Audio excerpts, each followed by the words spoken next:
तो नमस्कार दोस्तों, हमारे चैनल में फिर से आपका बहुत बहुत स्वागत है। आज हम एक नया वीडियो लेकर आ रहे हैं एमएस ऑफिस के तहत एमएस पावर पॉइंट पे। आज हम लोग पावर पॉइंट के बारे में बेसिकली जानेंगे कि पावर पॉइंट क्या होता है, कैसे काम करता है और हम इस पे क्या कर सकते हैं। तो चलिए वीडियो को स्टार्ट करते हैं। वीडियो स्टार्ट करने से पहले आप सभी से रिक्वेस्ट होगा कि जो चैनल पे पहली बार जुड़ रहे हैं चैनल को सब्सक्राइब करें और वीडियो को लाइक करें। दोस्तों, ज्यादा से ज्यादा वीडियो को शेयर करें। हमारा और आपका सफर बहुत लंबा चलने वाला है, क्योंकि अब ये शुरुआत है। हम ये लगातार वीडियो आपके लिए लेकर आते रहेंगे और आप हमारे साथ जुड़े रहेंगे। ये तब संभव होगा जब आप हमारे एक परिवार का हिस्सा रहेंगे। तो चलिए स्टार्ट करते हैं वीडियो को। ध्यान से देखेंगे, समझेंगे।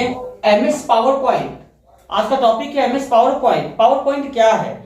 अगर आपसे सवाल आ जाए कि पावर पॉइंट क्या है, तो एक लाइन में जवाब देना है, power point is a presentation application package. यहाँ पे हम लोग प्रेजेंटेशन तैयार कर सकते हैं। पावर पॉइंट पे प्रेजेंटेशन तैयार होता है। पावर पॉइंट पे काम करने के लिए हमें स्लाइड मिलता है। याद रखिएगा कि जब हम एमएस वर्ड पे काम करते थे तो वहां काम करने के लिए हमें पेज मिलता था और ढेर सारे पेजों से हम डॉक्यूमेंट बनाते थे। एमएस एक्सेल पे काम करते थे तो एमएस एक्सेल पे काम करने के लिए हमें वर्कशीट प्रोवाइड होता था। और एमएस पावर पॉइंट पे जब हमें काम करना है तो एमएस पावर पॉइंट पे काम करने के लिए हमें स्लाइड का उपयोग करना है। स्लाइड यहाँ मिलेगा। यहाँ जो स्लाइड मिलेगा दोस्तों, स्लाइड कुछ इस प्रकार का होगा जो आपके सामने बन रहा है। तो हमें इस तरह से स्लाइड मिलेगा। हम स्लाइड का यूज करके प्रेजेंटेशन तैयार कर सकते हैं। दोस्तों, प्रेजेंटेशन तैयार करने के लिए हमें पावर पॉइंट का सहारा लेना पड़ता है।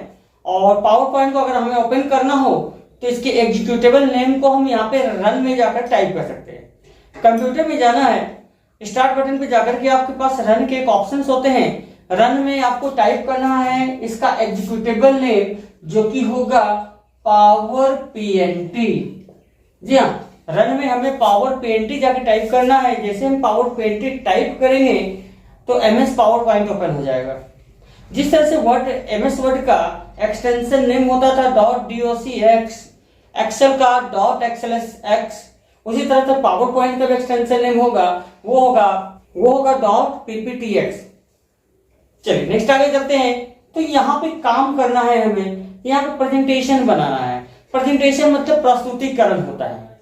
अगर हमें प्रेजेंटेशन बनाना है तो हमें कुछ बातों का ध्यान रखना होता है, क्योंकि हम ऑलरेडी एमएस वर्ड पर, एमएस एक्सेल पर बहुत सारे ऑप्शंस का यूज किए होते हैं। यहाँ पे जो मेनली हमें टैब को जानना है, जिस टैब का हमारा महत्वपूर्ण यूज होगा, वो सिर्फ दो ही टैब हमारे लिए यहाँ पे महत्वपूर्ण होगा। पहला होगा डिजाइन टैब, जिसके द्वारा हम इसके बैकग्राउंड को डिजाइन कर सकते हैं, एट्रैक्टिव डिजाइन तैयार कर सकते हैं डिजाइन टैब के द्वारा। कलरफुल डिजाइन या पिक्चर का डिजाइन, पिक्चर बैकग्राउंड, ये सारे ऑप्शंस को हम यहाँ पे अप्लाई कर सकते हैं डिजाइन टैब के द्वारा। और जो दूसरा टैब होगा दोस्तों, वो होगा एनिमेशन टैब। एनिमेशन टैब के द्वारा हमें स्लाइड के अंदर जो भी टेक्स्ट लिखे होंगे उसे रोटेट कराने के लिए, उसको एनिमेशन इफेक्ट लगाने के लिए हमें एनिमेशन टैब का सहारा लेना है। तो यहाँ पे दो चीजें नजर आ रही हैं, डिजाइन टैब के द्वारा बैकग्राउंड डिजाइन और एनिमेशन के द्वारा कस्टम एनिमेशन लगा सकते हैं स्लाइड पर। कस्टम एनिमेशन लगाने के बाद यहाँ बहुत तरह के ऑप्शन हमारे पास खुलते हैं, जिसे हम धीरे धीरे बारीकी से आगे भी जानते रहेंगे। बारी आती है दोस्तों कि अगर हमें यहाँ पे प्रेजेंटेशन तैयार करना है, पावर पॉइंट पे काम करना है, तो हमें पावर पॉइंट का बेसिकली कॉन्सेप्ट पता होना चाहिए। अब बेसिकली कॉन्सेप्ट ये है कि एमएस पावर पॉइंट प्रेजेंटेशन तैयार करता है।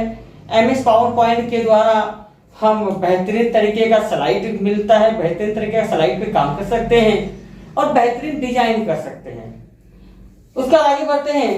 तो एमएस पावर पॉइंट पे अगर हमें काम करना है तो काम करने के लिए प्रेजेंटेशन तैयार करना है। प्रेजेंटेशन तैयार करने के लिए खुद को प्रेजेंटेशन का लायक बनाना भी पड़ता है।